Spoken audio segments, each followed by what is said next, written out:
Hey folks, welcome back to the DarkHorse Podcast Q&A section number 48, October 3rd. That's right. All right, here's what we're going to do.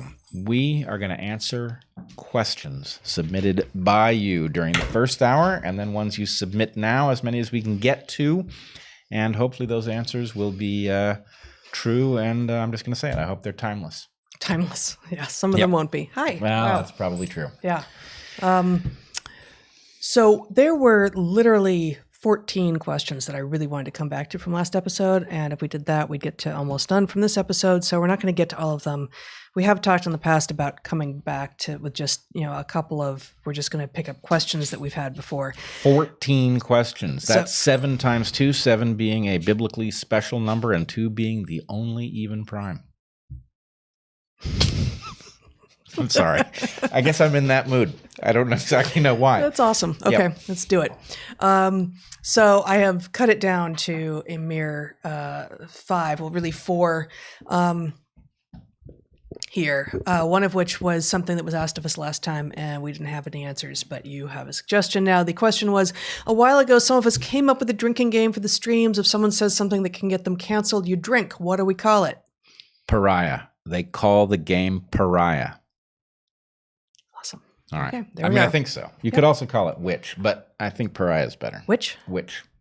As in WITCH? Yes. Witch. Right. The thing, it harkens back to the model of witch hunts that I had on the board a mere day or two prior to my being challenged by all of those people that I'd never met over the racism that I didn't have. In May of 2017. In May of 2017, May 23rd, I believe it was, just before 10 in the morning. Could you reconstruct the model of witch hunts that you had drawn on the board for your students?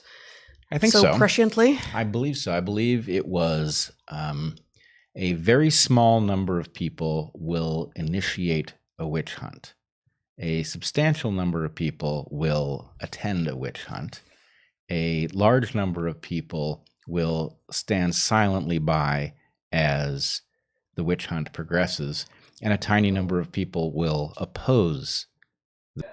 Okay. That actually sounds very much to me like a question that we weren't, it was number 10 here. But let's just jump right to, before going back to the questions from last episode. Someone in the last hour said, with Evergreen, with the woke, with any of these things, what percent are consciously manipulating the movement? Can it be 0%? Or is the entire movement like the fortune teller who believes in his own abilities? So this strikes me as very, very much in line with this model of witch huntery that you just described. I would say witch hunt does not involve anybody necessarily behaving manipulatively. I mean, that doesn't mean that in general there's not a certain percentage of manipulators, but I don't think any percentage has to be. For one thing, you could get organic delusion. Right. So right. The Salem, like with Ergut, may well have been organic delusion. Yeah. A mixture of rumor and maybe. Well, no, actually, sorry.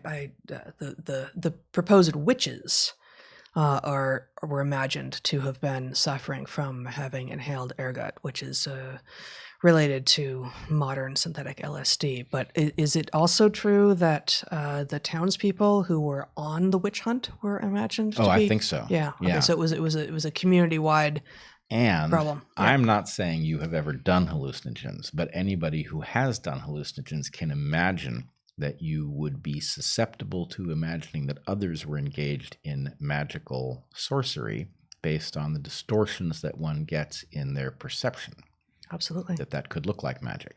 And why aren't you saying that I've ever done hallucinogens? You wouldn't want to cast aspersions? No, I just, I don't want you to get arrested. I don't think having done them is itself a crime, is it? Well, that would depend whether you did them knowingly, and I am not saying that you did. An answer for a different question, yes. Perhaps. Okay.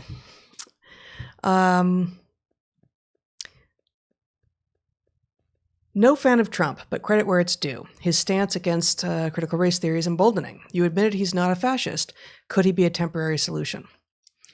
So this is, this was written last episode, not this, in light of our conversation here. I honestly don't know which of these candidates is worse. Yeah, it's hard to know. But I will say, from the point of view of this narrow issue, He's shoring up the federal government and that which is connected to it so that critical race theory cannot render it insane is necessary. Trump is doing it, and I can't imagine that Biden would. It would be putting a finger in the eye of a constituency that I think he's counting on. Yeah, and that his choice of running mate is explicitly playing with. I don't think that Harris is herself buying in to the woke ideology, but she is perfectly willing to throw the rest of us to the wolves if it helps get her votes and advance her career. There's I think you have not yet seen the movie Vice. I think I have not yet seen the movie Vice. Back when you and I were... Which is about Cheney, right? Flying places, yeah. I saw it on a plane. Quite liked it. And it's quite upfront about its political bias. So anyway... It's pro-Cheney? No. It's anti-Cheney. But I actually found it quite sympathetic in its own way. Okay. But yeah, it came from the left, and it acknowledges that. But in any case, there's a scene in which a young Cheney, who has effectively signed up with the Republicans because it seemed like the better vessel rather than out of belief, is talking to Donald Rumsfeld, his mentor, about I've forgotten what the issue was, but somehow Rumsfeld gives him a confusing answer as to what they are to do, and the Cheney character says to him, "But Donald, what do we believe?" And Rumsfeld laughs in his face. What do we believe? And this is sort of what I think of Kamala Harris, is that the idea that she believes anything at all is pretty far-fetched. Now, she's the most I don't know what to think about Pence, but if we think about Trump, Biden, and Harris, she's the most explicitly political animal, and maybe that's just because she's sort of the most coherent, like you can see, because she's young enough to be totally. She has all of her faculties, and they don't look honorable. No, looks ambitious to the exclusion of everything else. Yeah, like belief. Yeah. Okay. Another question from last time. Do you have thoughts on Prop 16 in California? Right, so we didn't answer this because we thought we remembered what it was and we weren't sure. Prop 16 would reverse Prop 200 something, 70, I don't remember, would reverse a long-standing proposition in California that forbids affirmative action effectively. So Prop 16, if it passes, would allow for hiring decisions and other kinds of decisions on the basis of sex, race, greed, whatever greed is, disability, etc. So I am going to carefully and hopefully without anyone noticing sidestep the issue of the particular ballot proposal. I should say, you and I both grew up in California, and I regard California's initiative model extremely frightening. Right. The way California does ballot initiatives is prone to all kinds of manipulation. I remember battles between industry-written bills and actually corrective bills that were designed to confuse you. So anyway, and we won't here, but we could spend a long time talking about. We lived through Prop 13. Right. So Prop 13 directly changed property tax law, and the cost when it passed was to defund public education, such that California went from having some of the best public schools in the country to having some of the worst practically overnight. So I will just sum up that phase as we lived through Proposition 13 barely. All right. That's not exactly what happened, but that would be an interesting conversation to have. Yeah. But not for right now. Just the point being, neither you nor I have read Proposition 16. So you want to sidestep. Hi, friend. You want to sidestep speaking directly to that, but talk about the issue. Speak about affirmative action. I would say affirmative action, I believe, is warranted, but it has been a problematic policy. In other words, it doesn't do what it's intended to do, and maybe most importantly, it needs to be temporary. right? It needs to be targeted at solving a problem, and at the point that it solves the problem, it needs to be eliminated, or at the point that it fails to solve the problem, it needs to be eliminated in favor of something else. So what I would say is, I am now, in light of the modern sensibilities surrounding race and achievement and all, very concerned that the sensibility is, oh, this is a problem, it will always be a problem, therefore we will need this remedy permanently. And anytime you set affirmative action in motion with the idea that it is the new order forever, you've done something wrong. So I would like to have a clear-headed conversation about the idea that there's a difference between the justification of a remedy, the effectiveness of that remedy, and the durability of that remedy, and that even those of us who are fiercely committed to the idea of a fair society and recognize that society is biased in ways that demand a remedy may not be in favor of these remedies that have been deployed because they haven't done what they were supposed to do, and what they have done is created a whole set of unintended consequences that are very negative for the populations in question. Yeah, and I should have looked up when the proposition that 16 would obliterate passed, but my suspicion is it's somewhere 25 years ago or so, and the modern sensibility, as you put it, is that racism in particular is everywhere and it is unsolvable. This is obviously an attempt to solve it, which is inconsistent itself with the ideology of it being unsolvable. But it also, the only reason to reinstate affirmative action in particular in California is if the last, whatever it is, 15, 20, 25 years without it has revealed a greater chasm than what was occurring before that Proposition 200 something was passed, right? Like you need to actually compare, and it's impossible to do it perfectly because you can't control for time. But what did the disparities look like before Proposition 200, whatever it was passed? What does it look like 2 years ago, say, before this has gotten completely to fever pitch as right now? And if it hasn't gotten worse, and my guess is it's actually gotten quite a bit better, then on what basis would you possibly seek out a solution under which conditions were worse than they are now? That doesn't make any sense.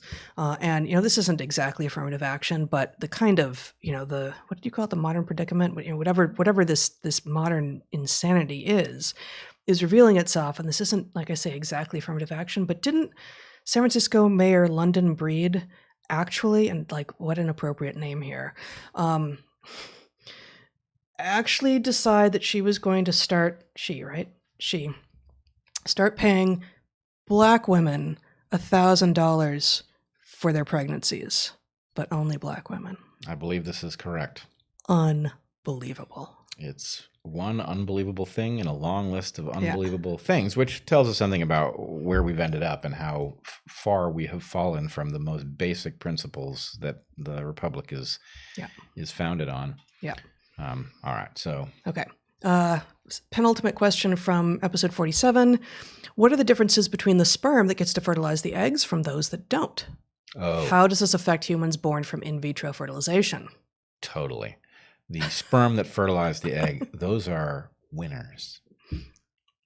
Yeah. I mean, just almost by definition. Yeah, we're all from winners. Yeah. Well, here's what you want to know. And this is why you took the time to write that question to a pair of biologists at large.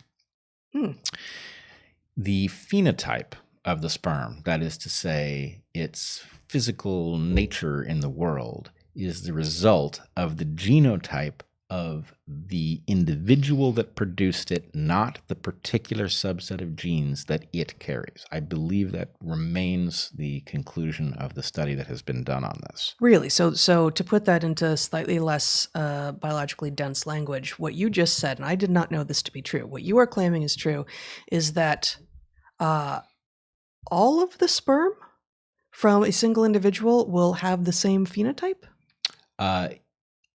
Obviously, there will be noise because there's going to be differences in the developmental environment for each sperm, but it will not be heritable from the genes carried within that sperm. But there will be sort of cellular developmental differences. Oh, I don't know that they would be measurable. It would be impossible for them to be zero. So and yet some sperm seem to be faster than others. Right. So, and you think that's just about like initial conditions getting stuck in an eddy or something? Something like that. Yeah. Oh, okay.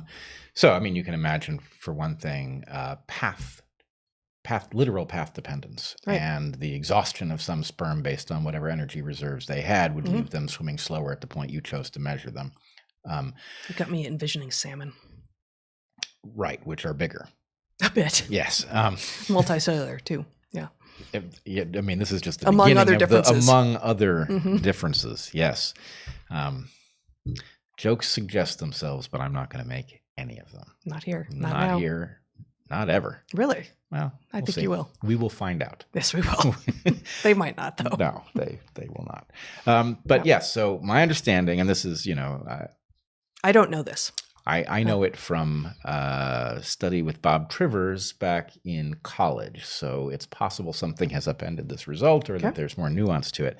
But yes, the differences in the sperm are not the result of genetic differences of the subset of genes. So to take the caricature version to establish this, if you had a loser parent and a winner parent, and the shuffling of genes resulted in one sperm carrying... So you're a dude who's got a loser parent and a winner parent, and you are creating sperm, each of which have half of your genome, and some of those sperm will actually be entirely from your loser parent, and some of them will be entirely from your winner parent, although that's really, really rare, because most of them will be mixtures. That will pretty much never happen. But very occasionally, some of your sperm will be 100% related to your mother and not at all related to your father. No, actually, it can't be that, because there's no Y chromosome from your mom. But right.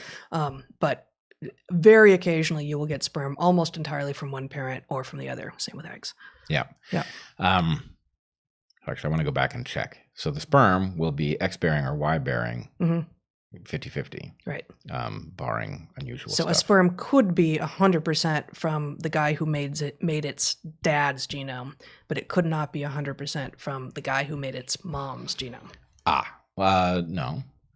Because an X-bearing sperm could be 100%. But a Y-bearing sperm, so half of the sperm can't be entirely from the mom's genome. We're in the weeds, but so anyway, I would be curious whether this result has remained robust in all of those years since I last encountered it. Yeah. Because we've learned a ton about epigenetics, among other things. But in any case, even the preponderance of loser genes would not affect the likelihood of the sperm succeeding. Now, there are exceptions to this. So what does drive which sperm succeeds? Well, so I was going to get to intergenomic conflict and sperm sabotage. So effectively, but that's with different. That intergenomic conflict is going to be if the female has mated with more than one male.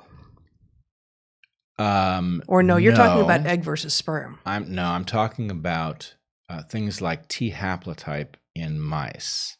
Which sperm that carry one allele sabotage sperm that carry the other allele. So although they reduce the likelihood of the individual making those sperm of fertilizing an egg, if it fertilizes an egg, it will certainly be the T haplotype. So even though the phenotypes appear to be the same, if this result from 30 years ago holds, there is still intergenomic conflict between sperm from the same dude at the same time. Yeah, there can be. Okay. Right. And there are many different versions of these things. T haplotype is the best studied, or at least was the best studied of them. But so these are driving genetic elements that sabotage the individual in favor of their own continuance, which is, of course, exactly how you would expect genes to behave. Yeah, and Trivers and Austin Burt have now, I mean, it's probably been 10 years now, but they were already sort of working, I think, on their book on inter and intragenomic conflict, I believe.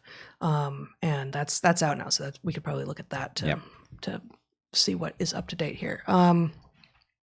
Yeah, and does this affect humans born from in vitro fertilization? Probably.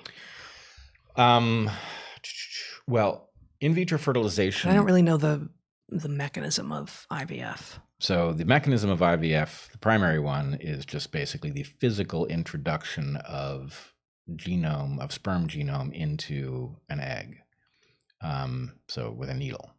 Yeah. And that can syringe, have yeah. destructive effects, but I think it's physically destructive. Of the egg. Right. So the question Yeah. is about Like the competition between the sperm. competition, and whether the competition between sperm means that the sperm that carry the genes that are better tend to fertilize the eggs, which would be in some way purifying. So I think what goes on with IVF is of a very different nature, but I don't know.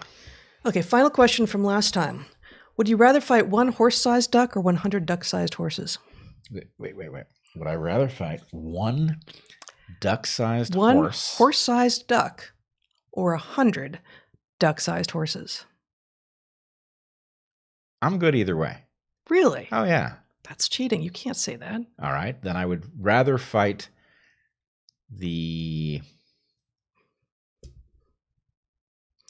I think I'd rather fight the little horses. Yeah, me too. Yeah. Duck-sized horses. Duck-sized horses. 100 duck-sized, it's a lot. Like, if it was 10, it'd be obvious, one horse-sized duck or 10 duck-sized horses. But horses that are duck-sized, it's just going to be pretty easy to take out, I think. Yeah. They're just not going to be able to do much. I mean, that's a lot of them, and being horses, they might team up, but... Yeah. As long as they're not rabid. Rabid horses? Yeah. I don't couldn't think that drag happens. me away. Rabid horses couldn't drag. No, not a thing. Okay. No. Okay. Next question. This came from the Discord discussion this week. What do you think about the fact that there is nowhere on Earth to go in order to be a sovereign individual under no jurisdiction but your own? There's no opt-out to any and all societies. And this came with a bunch more sort of background, but fascinating, terrifying, sad question. Oh, yeah. Actually, I spent a lot of time thinking about the consequences of this. Yeah. Basically, it's like this. We have signed you up for a deal that you can't opt out of. Who we? The civilization. World. Yeah. And that means that civilization has obligations to you that it's not meeting. Right? If it's going to sign you up, if you can't go be a hunter-gatherer somewhere, right, then the point is it is taking something from you, and it has an obligation to deliver on its promise to be decent to you. And from this, I believe that the entire obligation to create societies that are fair and functional and that free people to engage in things that are meaningful, all of that derives from this fact that you don't have another choice, right? That's why we have to do the right thing. Yeah. And anyway, I think it's a very important principle, and it weirdly, as much as it seems deeply philosophical and remote, it is one of the things that drives me, is that I think we are just not living up to this obligation, and we have to fix that. All right. Good. Thank you from a fellow Portlander who happens to sit across the political aisle. Your actions and commentary help lessen the lonesome feeling of disagreeing with the far-left socio-political landscape of our hometown. It's a comment, not a question, but we appreciate that. Yeah. Thank you. Major de Coverley from Catch-22. Mental maturity does not arise from the youth culture. How do you create... So I think there's either a typo here or a word missing, so I'm not sure exactly. How do you create now Asimov's foundation to create a society focusing on growing mature, thinking humans? And I don't remember this vague glimmering of Asimov's foundation, but I can't quite remember exactly what it is. But I think we can interpret the question without that. Even, how that scene, the getting rid of the great loyalty, the glorious loyalty oath crusade. Was done in Heller's imagining with a respected elder coming in and saying no, first not for me, and then obviously not for anyone else either. So how? I guess there's two possible questions here. What do we do absent those? Like, who do we look to absent that kind of person now? And also, how do we make more of them? How do we make those people? Well, this will be uncontroversial for you, me, and most of our audience. But one thing is you have to stop demonizing masculinity. Yeah. And that's not to say that the people who wield this stuff have to be men, right? But the point is, those are characteristics that have traditionally been seen in men. They have been seen in extraordinary women who have very often found their names inscribed in history because of it. Mm-hmm. But the point is, those characteristics that cause you not to obsess over every little slight and to regard being tough and getting stuff done and, stoicism and all of that, right? Those characteristics need to be resurrected, and being told that they are toxic is itself toxic, right? Mm-hmm. It is dangerous to society to tell people that,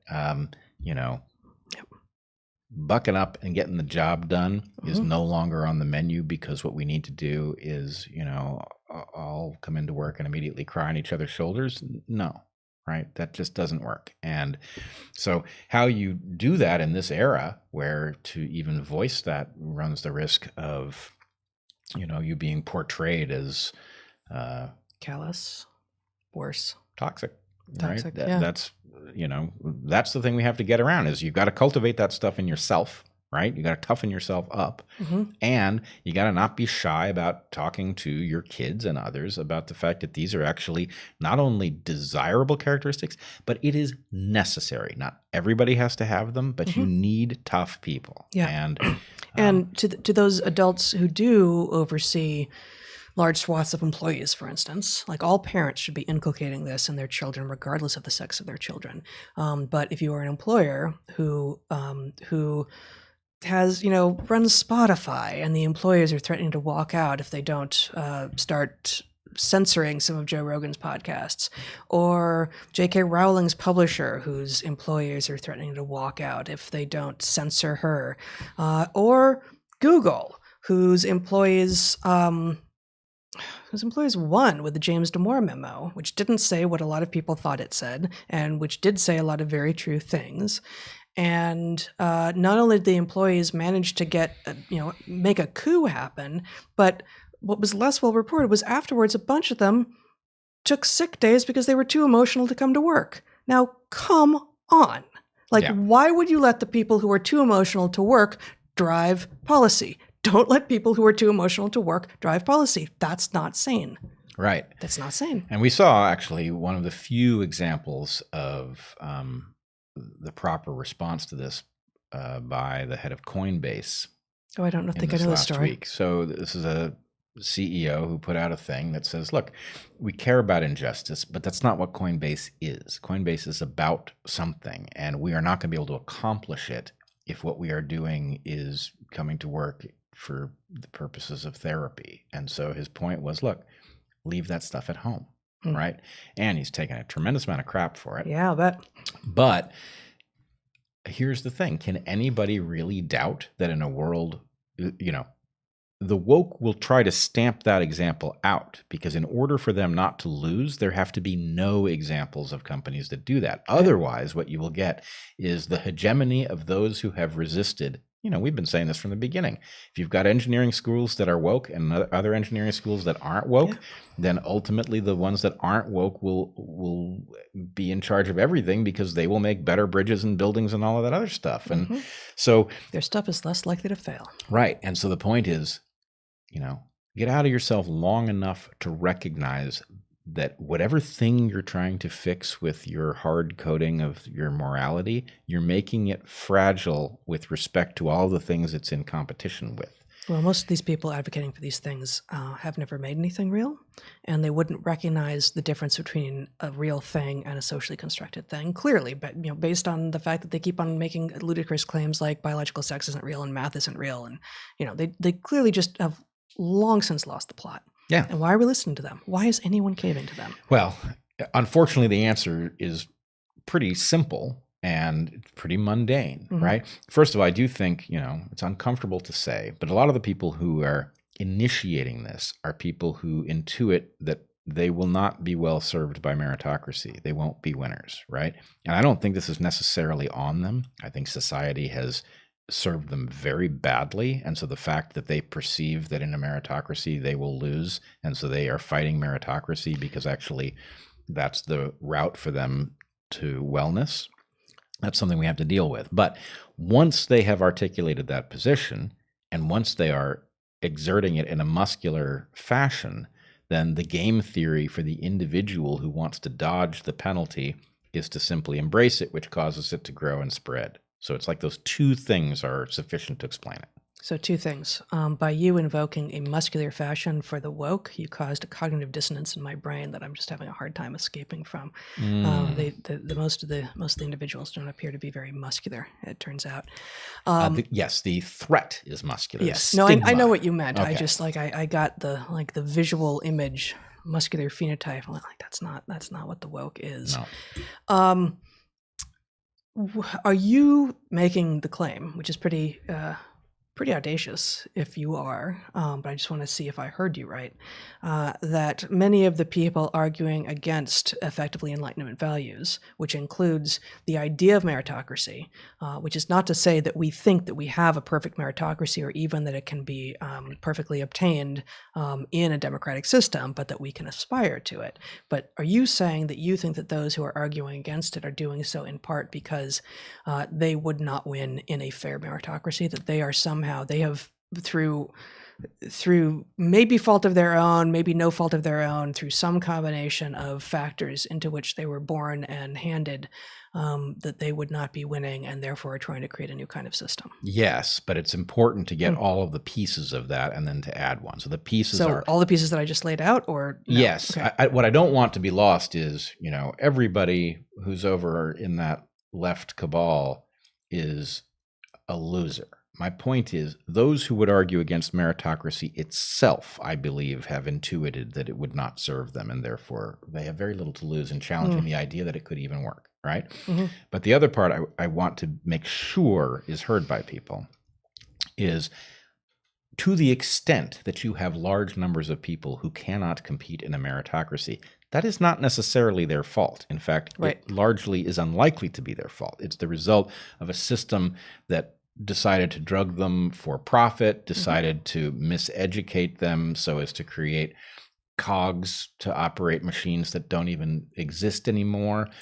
So babysat them with screens, fed them porn, whatever it did, it created people who are not well constructed to do shit. And, gave them junk everything. It gave them junk food, everything. Junk sex, junk media, junk everything. And so their rebellion is to be expected. But that does not mean that we need to humor the idea that the Enlightenment was always and only a tool of oppression, that meritocracy is itself a trick. Those things are garbage and nonsense. And the answer should be, the quicker we get to a meritocracy that where you are incentivized to succeed and given the tools with which to do it, the better, right? Yep. That's the thing. We want a fair meritocracy. Well, that's synonymous, but that's the objective. Yeah. Okay. Suppose we could create a digital emperor has no clothes mechanism for people in general organizations, as in with encrypted smart contracts or something like that. What would the game theoretic consequences of that be? I'm struggling to understand exactly what is it. The ability to indicate anonymously that the emperor has no clothes, and when a sufficient number of people... Yeah, sort of anonymizing whistleblowing so that it only manifests and maybe only become public. I don't know. I'm putting stuff on here. This may not be what the person asking the question was implying, but what I envisage is an anonymous ability to whistleblow, and at the point that some, say, fraction of people who could possibly whistleblow have done so, then it becomes a matter of public record, something like this. It'd be a total disaster. Okay. Yeah, because this is one of these cases where... I mean, I may also, that may be not at all what he has in mind. Well, I can't figure out exactly how it would work. We have versions of this. HR is a ham-fisted attempt to create a mechanism to protect people, and it's now been weaponized. Right, but the digital emperor has no clothes mechanism. If the AI can't get woke, right? Like HR has been captured. HR has gone woke in almost every organization that we've heard about, right? And so the idea would be that the algorithm can't go woke. The algorithm can have a lot of other things that are wrong with it, but if the algorithm can't get captured in the same way that HR has been captured, might this not be a way to end run some of the problems that we're seeing in organizations? My sense is the AI is woke as shit. Okay. That Why? well, because we've seen it at places like Google, where it picks up ethos and starts trying. It's a version of the paperclip maximizer. Well, it's woke when it's in that scenario, and it's sometimes presumably will feed you, extreme right ideology if that's the area. No, it does worse than this. And I mean, it's not to say that it can't be utilized to anything positive, but the idea of mechanizing it actually just adds a layer of hazard. And I can imagine if you had a automated whistleblower, yada yada yada, right, then the woke would be, in fact they already are, right? This is what I believe happened to the Articles of Unity account on Twitter, was that a bunch of woke folks who didn't like Unity from the beginning because it wasn't woke,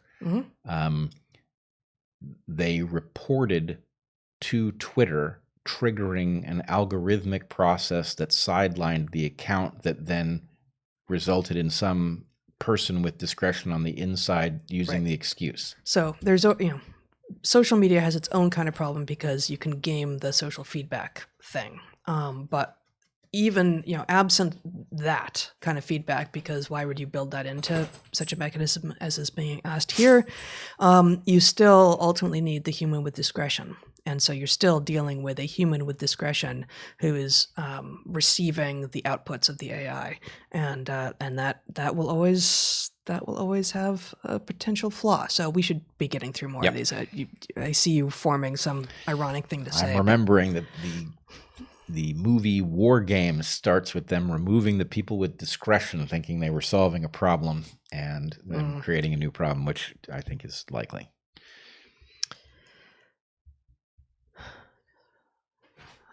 This is written telegraphically. Do women have instinct? Can you read this? I can't read this. I can't quite make sense of this question. Do women have instinct to continually refine women's intuition of human behavior, to assess trust as an alternative to male reliance on violence? Thinking of murder shows. I can't quite get the exact question out of there, but let's just say all intuition is about subtle patterns. And the thing that we don't get about intuition is that we sort of have the sense that it is, God-given, or if you're more of a scientific materialist, you may imagine that it's written in the genes, that you're wired to perceive certain things, and undoubtedly you are. But the intuition is really about experience that is hard to reconcile consciously, right? So you may have the experience that people who have a certain, shifty way of standing are a hazard or are untrustworthy, right? It's very hard to write exactly what the rule is, what you're even noticing. But these intuitions can be well tutored if they have, if they're built on experience that's actually informative, that is to say, more signal than noise. They can be cruddy if they're built on noisy data or pure noise. And so anyway, yes, women's intuition is, of course, going to be augmented by continual selection. Whether it's exactly about male reliance on violence, hard to say. Undoubtedly, women have an intuition about those tendencies of men. Good. Something. Yeah. There's something very interesting to be done here that maybe we need a bit more time or words to pull out. Our people wolf is out of control today. Oh my God, she's terrible. I didn't say she was terrible. She's just great. Snorting and rolling around the floor a lot. Can you comment on Yuval Harari's book, Sapiens? Is it true that the cognitive revolution was driven by man's ability to create fictions, as in money, religion, states, etc.? Also, is it true that these things are actually fictions? So, gosh, that's 3 different questions, right? Yeah. I think neither of us have read Sapiens. I read part of it. I mean, I picked it up and I looked through it a little bit. I did not read it because I thought it was terrible. It just didn't really grab me. It's been recommended by smart people who know something about evolution. But neither of us can speak directly to whether or not it struck us as insightful and true. But so if we take that part out of it and just address the rest of the question as if it is not referring to Harari's book, is it true that the cognitive revolution was driven by man's ability to create fictions such as money, religion, and states? Just taking that question, that's wrong. Yeah. Because the size of our brain, just in terms of not the software but the hardware of which we are made, has been more or less the same, unchanged for about 200,000 years. So money, what are the three things he puts here? Money, religion, and states are all, we think, quite a bit newer than 200,000 years old. So the cognitive revolution that allowed us to have the size of brain and specifically the size of prefrontal cortex that allows us to think forward and reflect backward and tie those two things together into the present is much older than these things. And then, is it true that these things are actually fictions? They're not fictions. They're not fictions. They're abstractions. And they are human constructs. Yeah, I would say those two things are close kin. Yeah, but human construct does not make a thing fiction. No. Right?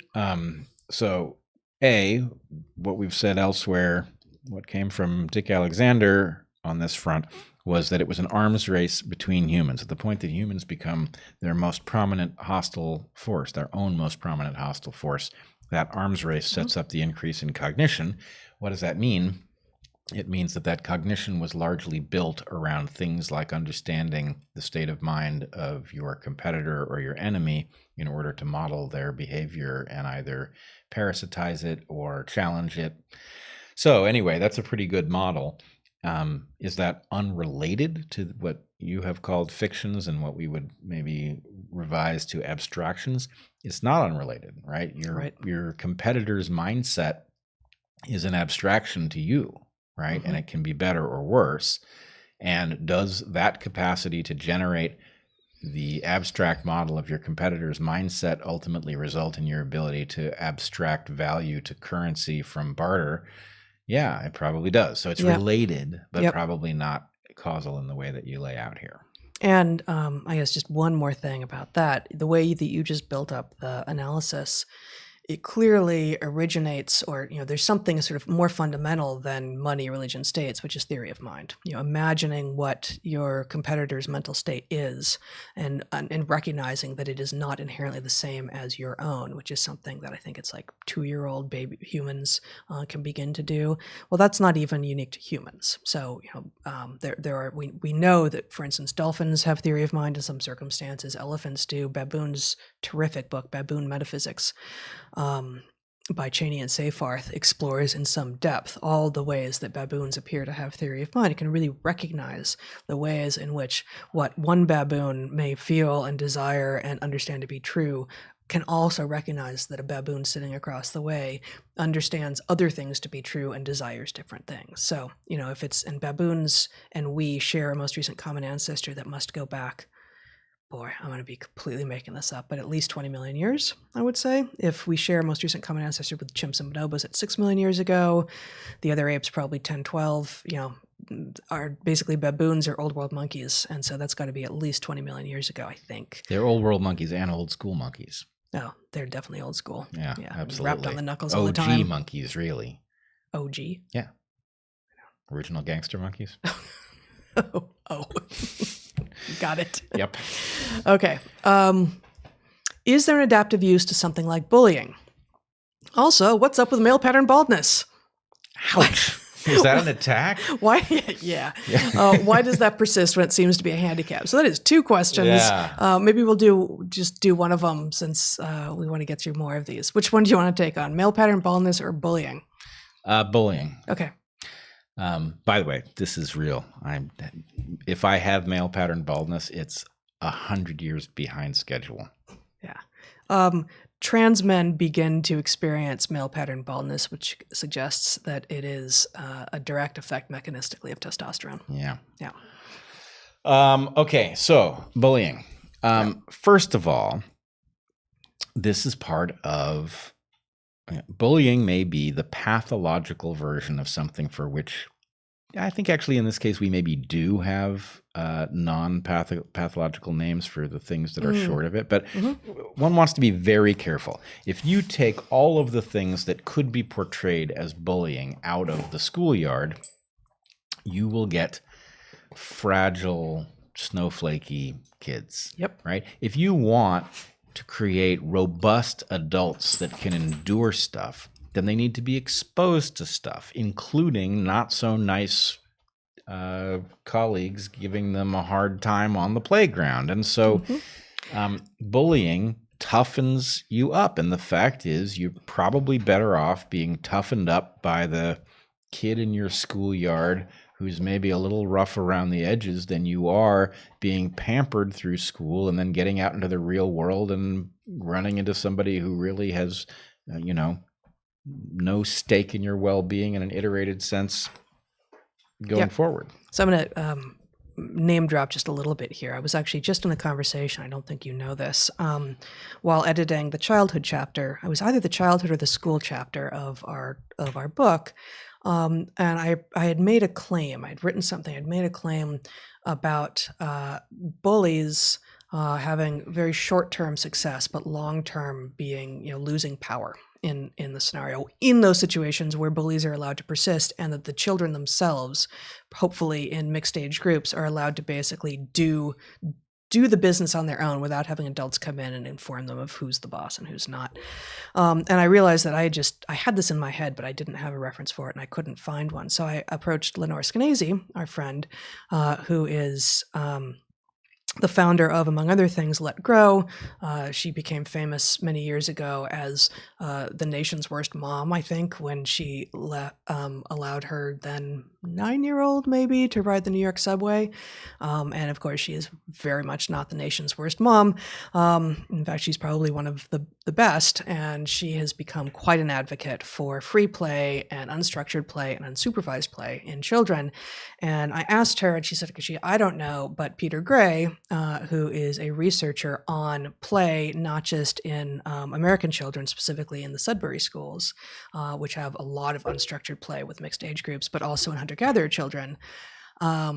She put me in touch with him. And in conversation with him, an email conversation with Peter Gray, he says, I have no references to support this, but I know that it's something I've seen. And I can also point to other personal observations of other researchers from various hunter-gatherer societies. So from hunter-gatherer societies, pre-industrial societies, to the playgrounds at Sudbury schools in New England, yes, this would seem to be the case, that bullies are a strategy that show up over and over and over again, and under circumstances where children are allowed to deal with their own troubles, bullies tend to lose in the end. Yeah, bully is not a good strategy. Right. And so, again, I want to draw the distinction. Bully might be the pathological version, but giving taking the piss out of your friends might be the wholesome version of it that results in you knowing where you're vulnerable, fixing the problem, being stronger in the end, and all of those things. And so, I don't want to defend bullying because maybe it's just bad, but that's, it's bad like water is bad when you drown, right? It's not an indictment of water. No, and there were, this is actually one of the themes of the way that we think, this evolutionary lens, dyslexia, maladaptive or adaptive, right? Like, oh, okay. You can't actually do it that way. Yeah, you can't do it that way. Okay. My 10-year-old son, David, I apologize if I'm mispronouncing his name.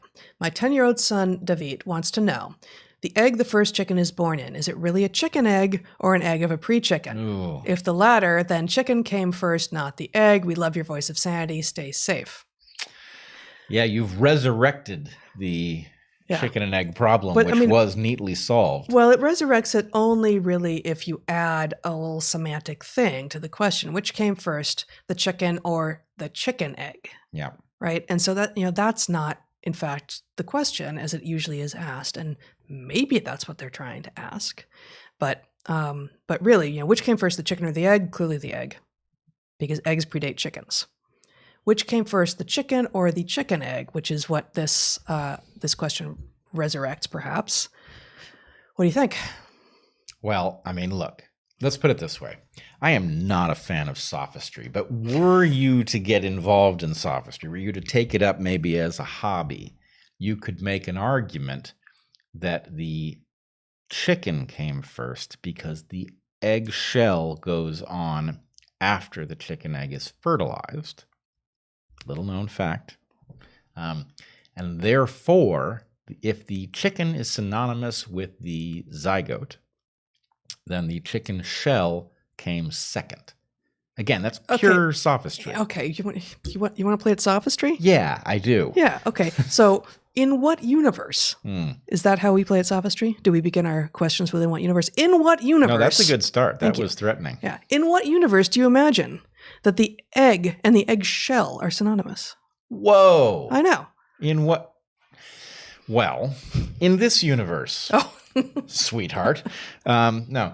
It's a terrible answer. It's a terrible answer. I don't know. I think that I don't think so. So then we have a temporal thing, which came first? The question is already temporal, but then the egg exists and then the egg stops being formed, and somewhere in the middle of the egg being formed, the chicken comes to be.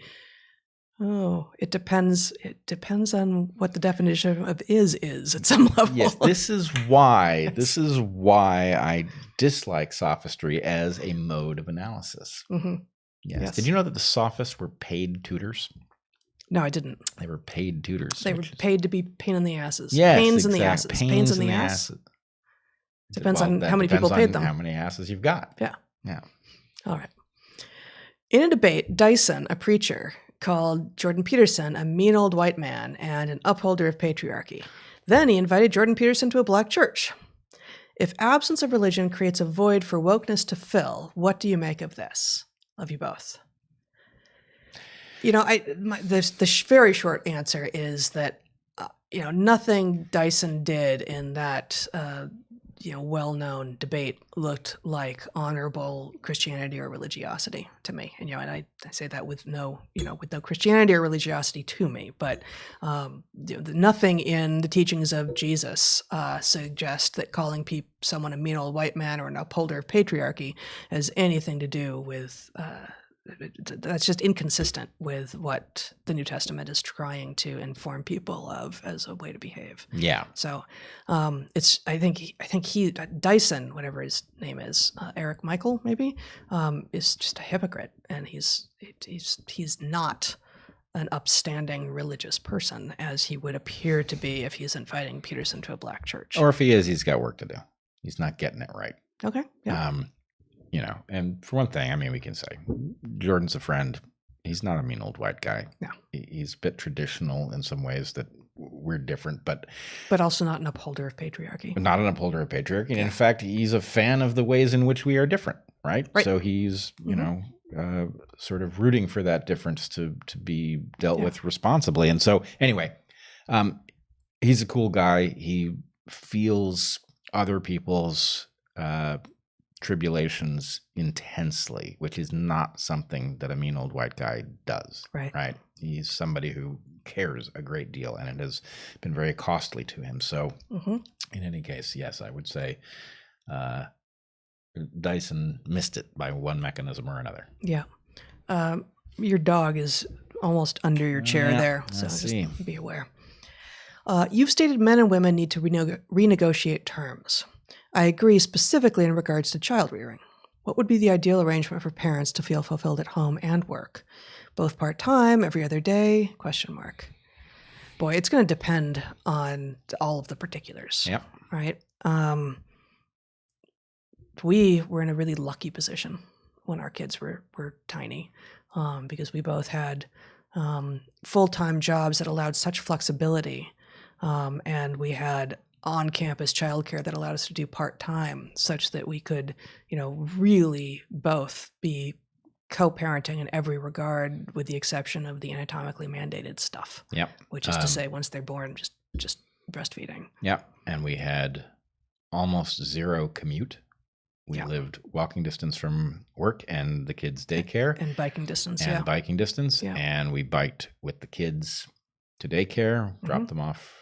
We had special tandems and used them to drop the kids at daycare. So that was really good. They were riding by the time they were 2, they were each on the back of a kid-back tandem. Yep. But all of this, the symmetry allowed, the symmetry in both our jobs and in our lives, and all of that was really useful from the point of view of not having to divide up the labor of it too much. There's obviously stuff that you do. There are novel opportunities, which, the interesting one is breast pumping allows some of the feeding to be done by the father. Now, is that a good idea? And there's at least one way in which it's a hazardous idea, which has to do with the fact that the breast milk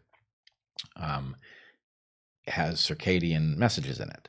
Yeah. So let's just give a shout out here to Josie Jarvis, who was one of our students who, this is an idea that is a little bit out there in the literature, but she really dove deep. And actually, I've been in contact with her a little bit because this is another idea that hopefully is going to end up in the book. But the circadian information, the information that's in breast milk that is circadian in nature, may mean, for instance, that if you pump breast milk in the hopes that, for instance, your partner who's not lactating can do a feeding in the middle of the night, and that partner gives the baby breast milk that was pumped at noon, you might actually wake that kid up and render a night without sleep for any of you. Whereas if you pay attention to when it was expressed, when the breast milk was expressed, you do a very much better job of getting your kid onto some sort of circadian cycle that is very much more like the one that you are on. Right. Yeah. So anyway, yes, that. Yeah. Hey, Josie, if you're out there. Yeah. It's going to be harder to be symmetrical if you don't already have symmetrical stuff, and we didn't plan it out that way. We just ended up with like literally identical jobs. Yeah. Right. And living really close to both our jobs and the daycare, which was part of the jobs. And really at that point, the daycare was exquisite. It was so good, and we could do it part-time and all of this. That said, there is real value in division of labor. And many of the ways that male and female roles have been divided in the past are no longer necessary. Some of them will persist for anatomic and physiological reasons. Some of them will persist for persistent differences in sex. Well, I guess this is still anatomic and physiological. Like, in the study that I like to bring up, this Provost and Murdoch 1973 review of pre-industrial societies finds that in every society they looked at that has, marine mammal hunting, it's always the men who do it. This just isn't something that you send women to do. Also, you don't send women into the mines. Yeah, and I should say, and lumbering. None of those three things showed up in our relationship. Yes, you never hunted whales, went down to the mines. It was always catch and release. Although, I mean, the third one that I say, I know you're joking. Yeah, especially with the blue whales. Yeah, well, yeah, it's just hard to get them in the boat for one thing. Yeah, exactly. You might need a bigger boat. Yes. But with lumbering, I mean, like when this tree fell in our driveway in the windstorm that just before Smokeopolis, you were the guy with the chainsaw, and I know my way around a lot of power tools, and I've enjoyed making a lot of things with a lot of power tools, and chainsaws ain't one of them. And it could be different, right? It absolutely could be different. But most of these gender norms don't need to be the way they are anymore. But it's also true that across cultures there are a whole lot of gendered activities that it depends on the culture as to which gender does it. So weaving, for instance, is highly gendered in most cultures that have been looked at. But sometimes it's only women who do it, and sometimes it's only men who do it. And that suggests not that men or women are better at weaving, but that there is a value in having gendered activities. So that itself is something that we can unpack. What now? I was just going to say that lumbering about is the province of men. I suppose. Right.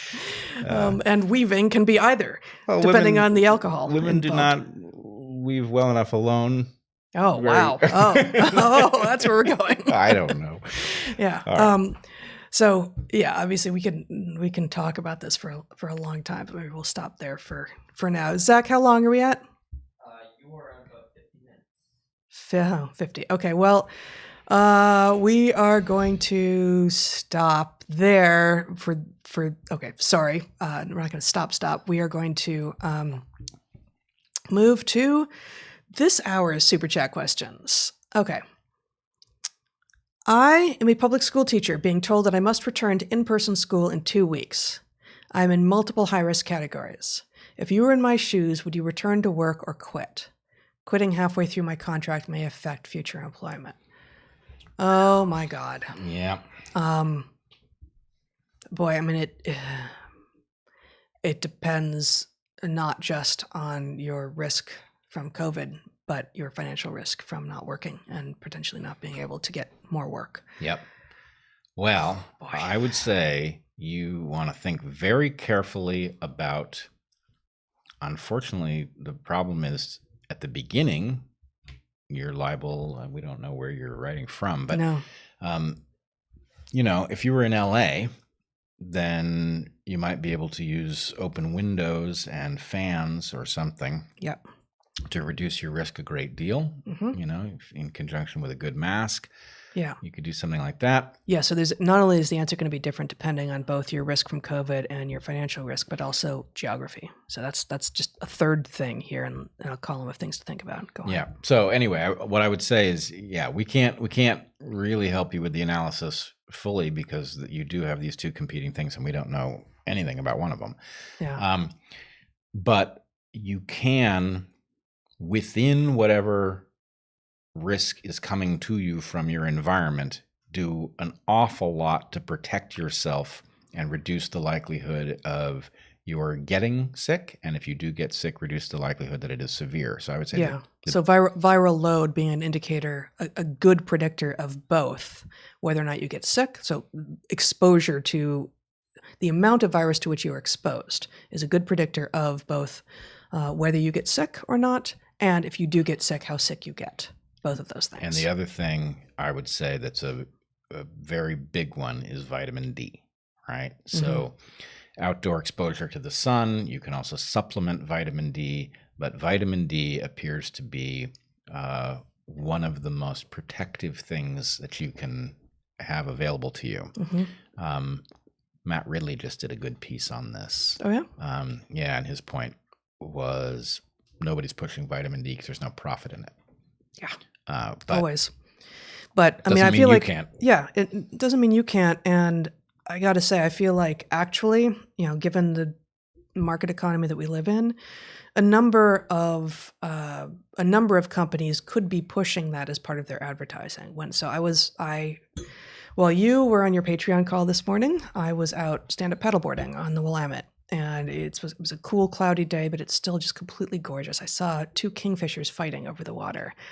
And an osprey flew overhead with a fish in his or her, I can't sex him at that distance, I can't sex him at all, in his talons. And, great blue heron that I paddled 5 feet from. So, and this is on the Willamette just outside, I guess I was, the city of Portland limits, but, extraordinary. And I'm out there getting my vitamin D, right? And no one else. And it was early on a Saturday. That wasn't a beautiful Saturday, by most metrics. There weren't a ton of other people out there, but no one's masked as they shouldn't be if they're alone in a boat or in a kayak or on a stand-up paddleboard or fishing. There are a lot of people fishing out today, and why not have people selling fishing gear and stand-up paddleboards and kayaks and other things that you do outside, hiking boots?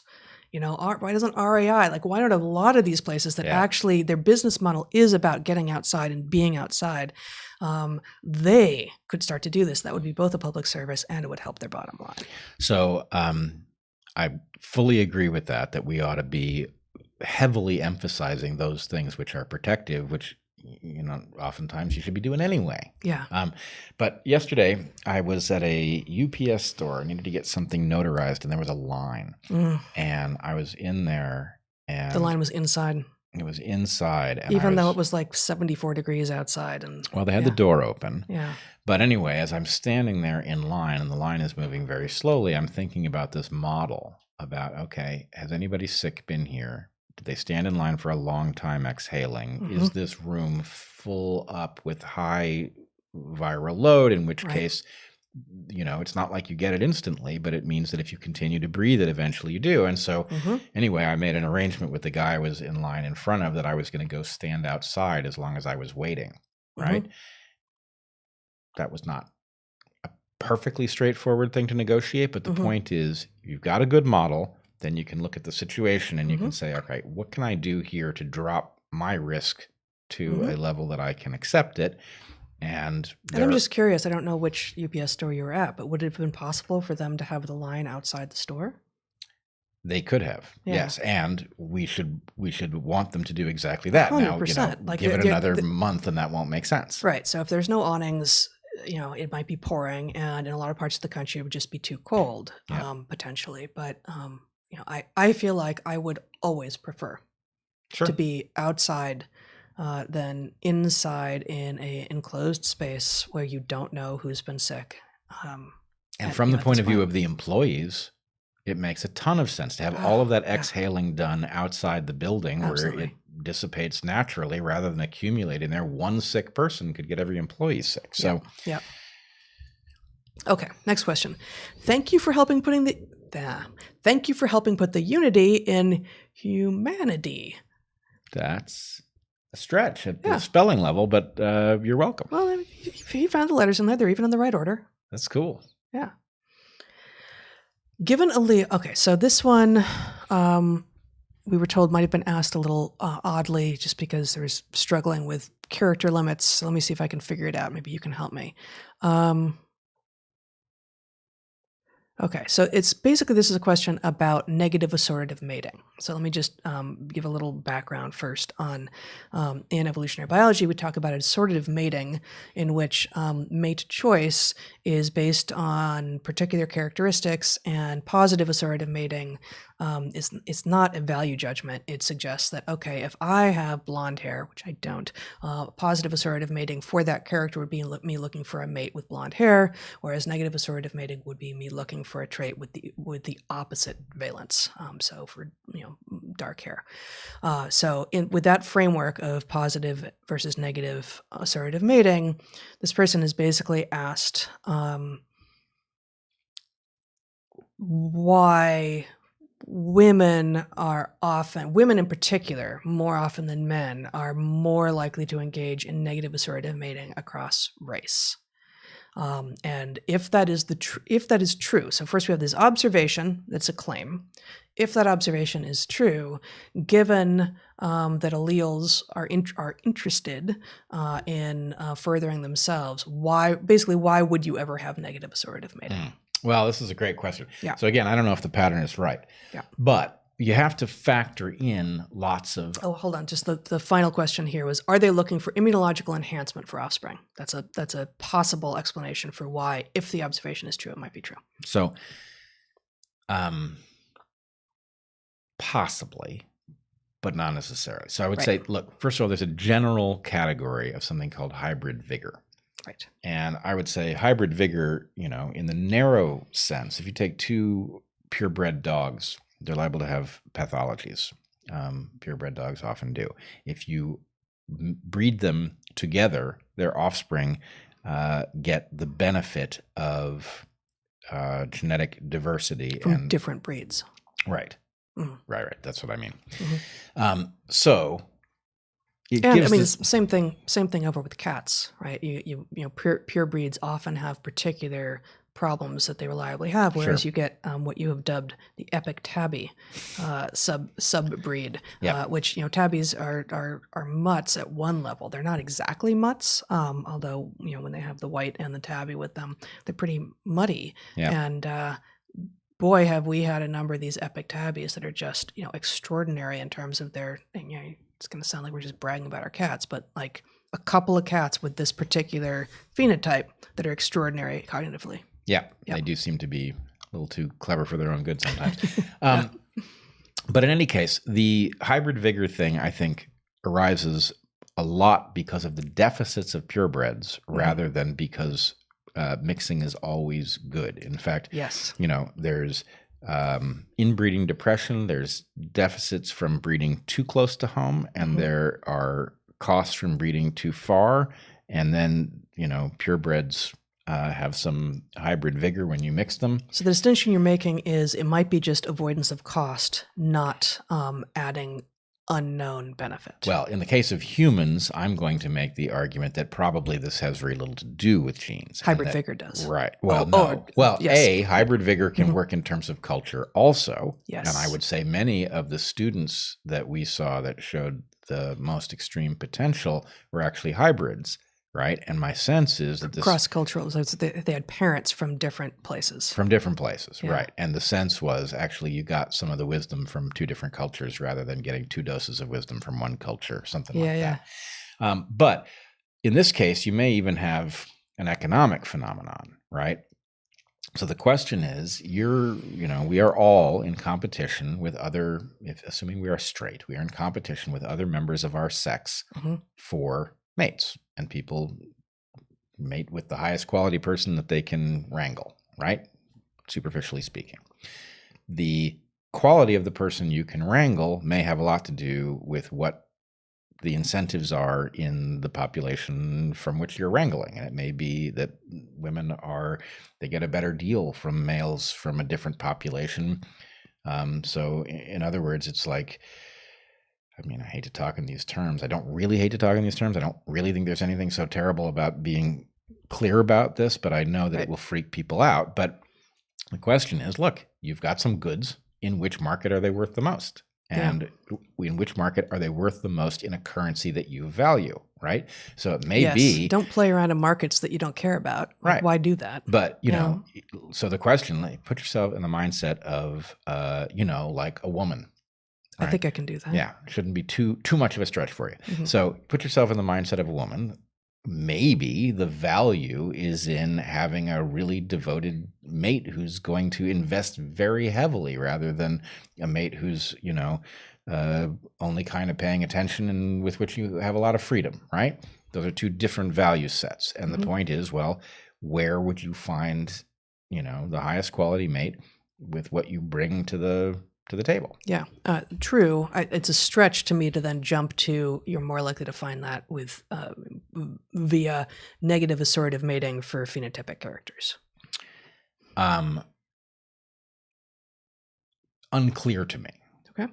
Because the point is you're dealing with somebody on the other side of that equation who has the same puzzle, has the inverse version of the Right. same I just don't puzzle. see any reason to think it would track by things like ethnicity.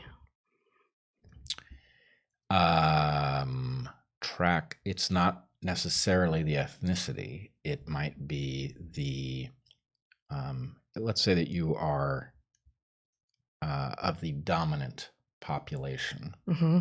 It might be that you will find a more devoted mate in a minority population because the deal is better from the point of view Okay. of that individu and their So offspring's it's- reproductive. So if this is true, the prediction would be, and I can get behind this prediction, I'm saying I think it is somewhat more likely to be true that this would be true only for some groups and not for all. Like that you would not expect to find all groups negatively assortative mating, doing mate choice for people who looked very much not like them and therefore were probably from somewhat different populations in recent history. I'm very skeptical that this is a general pattern. But might it be true for some groups, especially if you add, this is going to sound postmodern to some, but like if you add the power component, if you add the understanding of actually who is wielding power and how is it that you try to get the best deal for yourself in an honorable way.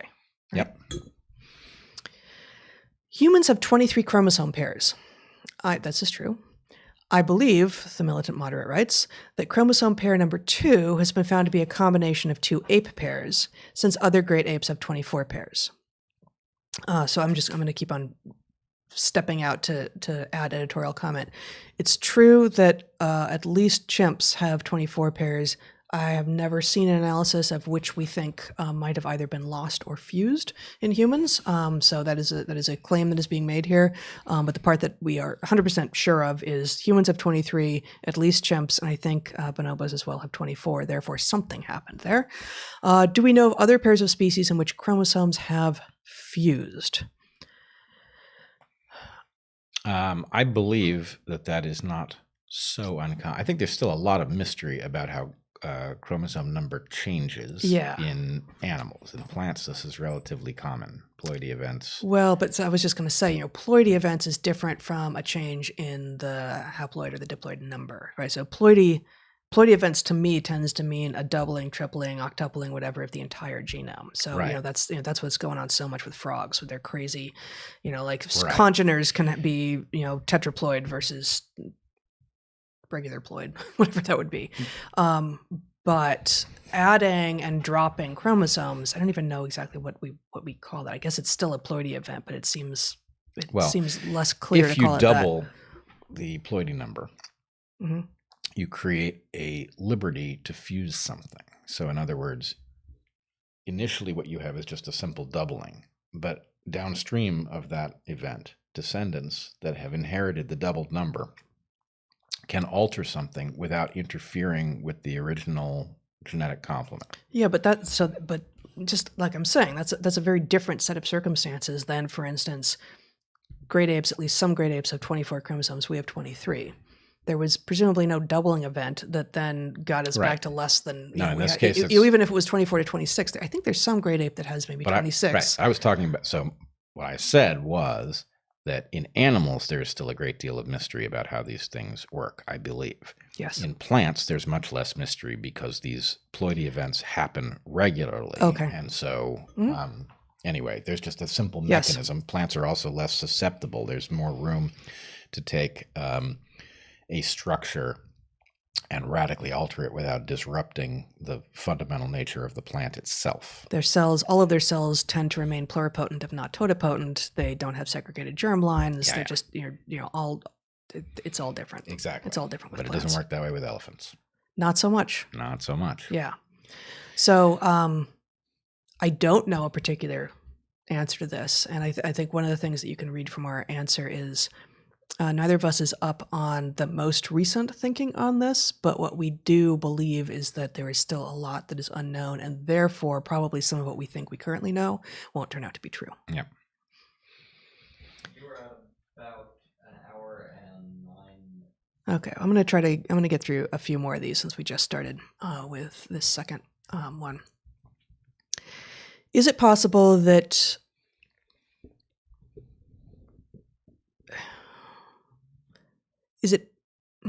I'm just going to read it exactly as it's written.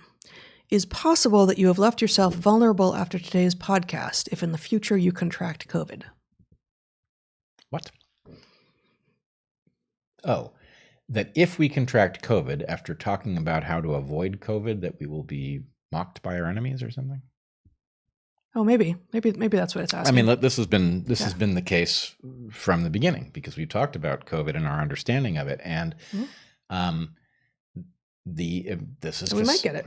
Yeah, we're super careful, but we might get it. I worried that I had it at one point, got tested, didn't have it. Yep. Clearly didn't have it based on what unfolded. So this is always a risk, and nobody, if you go back to the early live streams, you will hear us talking about the fact that the only ways to be perfectly safe are unacceptable. Right.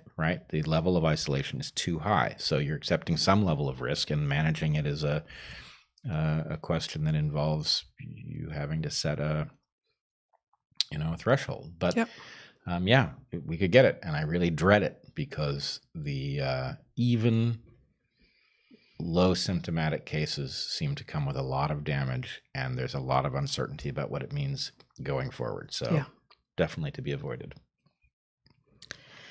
Oh boy. Next question. During Tuesday night's debate, Trump issued a message to the Proud Boys to stand down and stand by. Was it stand down and stand by? Is that what he said? Something like that. I think it's important to get it right. Zach, do you remember what he said exactly? What? Stand back and stand by? What did Trump say? Stand back and stand by. Stand back and stand by. Because stand down is a very different, what I think would have been received, I hope, differently. So I think what he said was stand back and stand by. 100%. Yeah. What do you think are the implications of this message? We are asked. It was definitely dog whistly, but I've seen a lot of stuff because the nature of the question involved fusing the Proud Boys to white supremacists who were undefined, Yep. there's an awful lot of shell game going in tandem with this. Mhm. So stand back and stand by could mean a lot of things. The Proud Boys are troubling. It's a frightening organization, and what they stand for isn't entirely clear. But what I've seen people do is, because he issued that in response to a question in which white supremacists were called out but not named, Yeah. it is unclear. People have used that to portray him as telling white supremacists to stand back and stand by. No, but he seems to have been specifically responding to, with regard to Proud Boys. Right. So, we really, it has to be separated. Like white supremacists, like, are there white supremacist organizations? Yes, for sure. Can we go to the Southern Poverty Law Center to decide who they are? No, not anymore. They've been captured, unfortunately. Like, they were useful and they're dead now. Like, we Right. just can't use them in their list. Is Proud Boys a white supremacist organization? Well, it's certainly on some people's lists. I'm still on the fence, but I don't think so. If I had to decide, if I had to declare right now, is Proud Boys a white supremacist organization, I would say I don't know. I don't think so. Yeah, Not from what I've seen. I would no. say I don't know. Right. So, But if you're like, okay, but you tell us right now, like, if you have to if I had to decide. guess, Yeah. I would say undoubtedly, or almost undoubtedly, there are white supremacists in the Proud Boys. But Sure. what that has to do with what the Proud Boys are about, I don't Yeah. know. And I also don't want responsibility for figuring it out. Right. The point is, the hubbub around this answer has to do with, even having asked the Mhm. question in this form makes it difficult to know what the answer would mean. I think it was an irresponsible question. If you want to ask about white supremacists, fine. If you want to ask about Proud Boys, fine. But Well, I think if memory serves, I think Chris Wallace did ask about white supremacists, and gosh, I hope I'm not getting this wrong, but I think Trump said, "But who? Like, who are we talking about?" Or something to that effect. Or he said, "Well, of course I denounce, but like, which ones? White supremacists, but like, who specifically are we talking about?" And it's that where he's easily described, he's reliably described by everyone on the left who wants to see it as he is himself advocating for white supremacism and racism. But we also see exactly those same people, those exact same institutions, saying that his official memorandum on not using critical race theory in federal agencies as evidence of his white supremacy and racism. And that is not. Yeah. Like, that we can be 100% clear about. So, does he play footsie with some unsavory and worse groups? Yeah, Yep. he does. And I really, really wish he wouldn't. Yep. Right? Yeah, not because I voted for the guy or I'm going to vote for the guy or I like him, but just like, we deserve better as Americans to not have a president who's willing to do that. But is he potentially trying to do right by organizations that are, questionable in their methods and ethos, but actually not the thing that they are slandered with, if it is in fact slander? Maybe he's just trying to be careful. Like, that doesn't seem like the guy that we've seen, but wouldn't it be great if he was just trying not to sign on with a sort of across the board claim that anyone who disagrees with woke culture, for instance, is interested in white supremacy? Because that certainly isn't true. Yeah, that isn't true. But at some level, I just don't like this landscape at all. Right? Yeah. We are somehow getting involved in, us having to figure out what the Proud Boys are. I didn't sign up for And what figuring Trump was thinking. what Trump was Right, thinking and yeah. all that. So at some level, I would say, look, what I want is for the president to say, we all need to rise above this, that our interests as Americans involves regarding each other as, important, and Yeah. that any organization that wants to divide us is a problem. Yep. And, we didn't get that out of him. Yep. So Yep. 'Tis what it is, I suppose. Timeline. Integrated sensory experience, oral language, pictographics, phonics, printing press, which comes with gatekeepers, social media, everyone can publish, smartphones, everyone can publish video. I think there's a lot in that, and there's no question but it's a worthy timeline to have described. I'm wondering why integrated sensory experience is before oral language. I wonder if I'd maybe a misunderstanding what that means. Yeah, integrated sensory experience might, to me, looks like what all social organisms have. I mean, maybe it can mean a lot of different things. And Oh, it's integrated within an individual? well, no, social organisms are integrating their sensory experience with other individuals. In order to have something like theory of mind and just being social, is you are sharing sensory experience.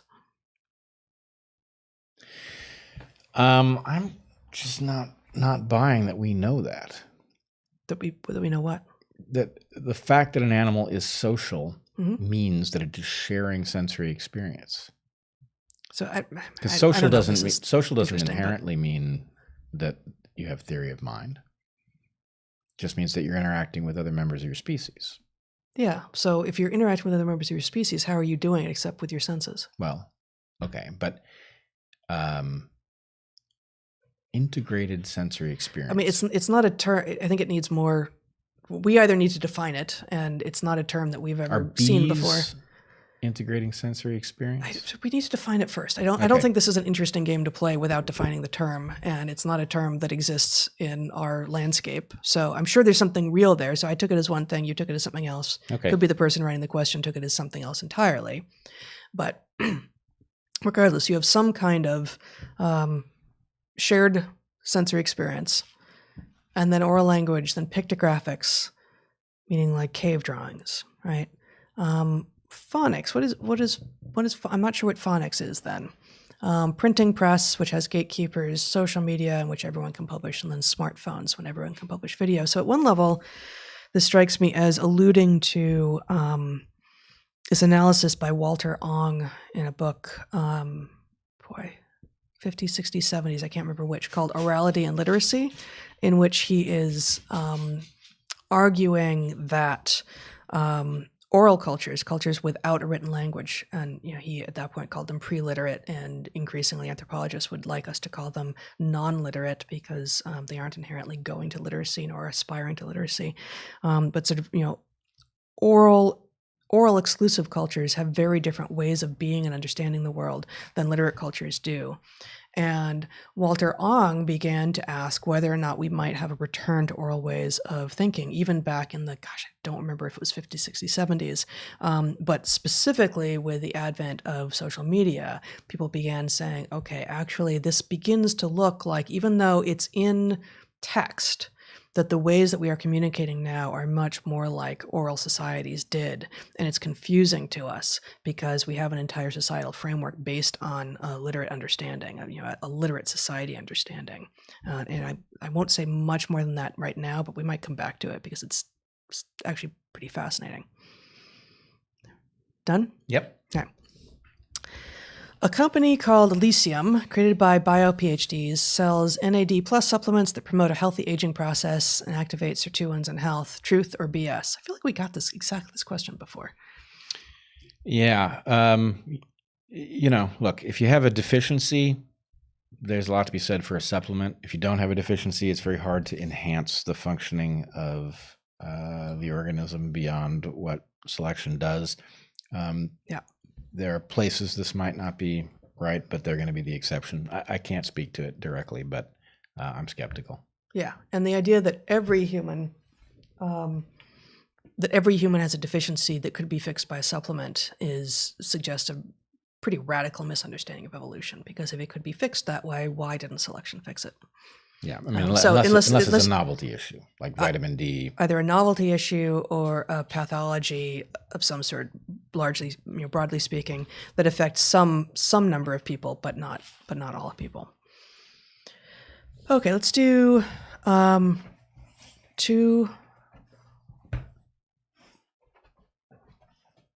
more. What do you believe evolution is?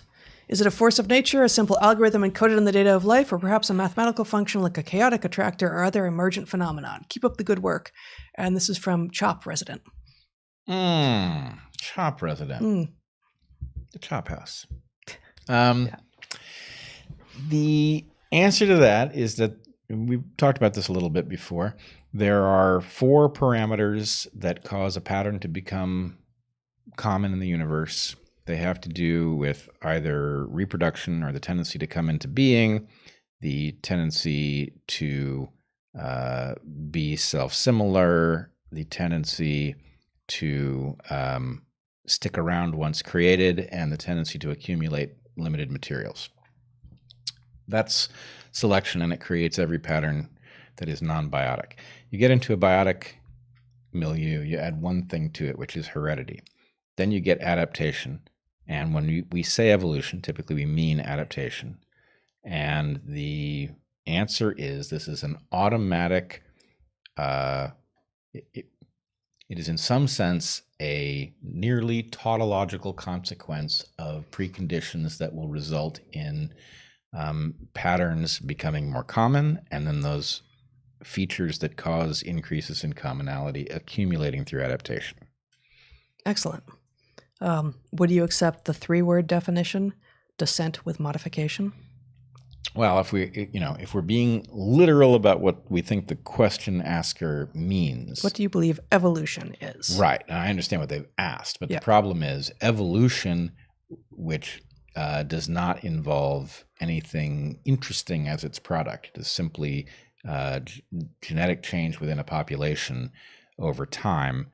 But can't that be crunched down to descent with modification? That can. But if you think that that is tantamount to adaptation, which is what people typically mean when they say evolution, Right. then it's insufficient. Right. It's insufficient, but evolution, descent with modification, change over time, never good enough. I mean, that's the thing that people think. Yeah. They think. And in fact, I was listening to an otherwise really good podcast this morning in which the author of this book, who knew a lot about what he was talking about, but as usual didn't really know anything about evolution, said, that evolution, change, that's what evolution is. Like, no, rocks change over time and they don't evolve. Mm-hmm. Descent with modification is the shortest definition that actually seems inclusive. We have an insect that has invaded the house. Mm-hmm. And our epic tabby is interested in eating it. Okay, one more question. Is Unity 2020 finished? Going forward, how about American Unity name change? Do either of you know where your vote will go at this point? That was 3 questions. Yeah. I'll fight you naked. It was 3 questions.